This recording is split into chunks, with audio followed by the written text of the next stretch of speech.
This pro-Palestinian encampment was among one of the first to be erected in Canada. The one at UQAM and the one at Victoria Square have now been dismantled. The difference between the encampment here and the one at Square Victoria is that this one is on private property owned by the university. For Montreal police to step in, they told us that they would need a court injunction in order to do so. McGill has tried to get that injunction, but that request was denied. And another attempt by two McGill students was also denied. Mayor Valerie Plante says McGill could have went about this differently. McGill failed with the path they chose versus other universities that didn't choose the court ways necessarily or were able to negotiate.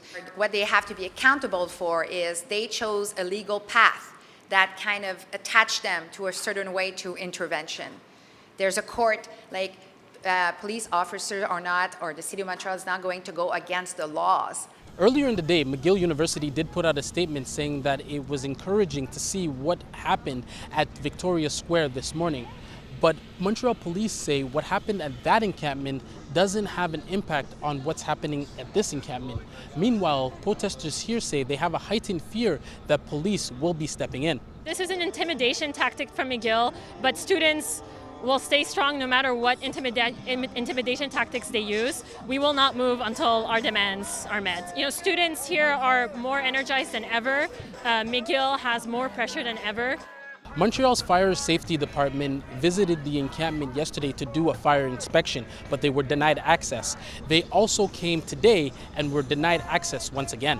I've been in the encampment. There are fire extinguishers in multiple places. There are 2 fire exits. There are no generators inside. There are no barbecues. It's an incredibly safe place.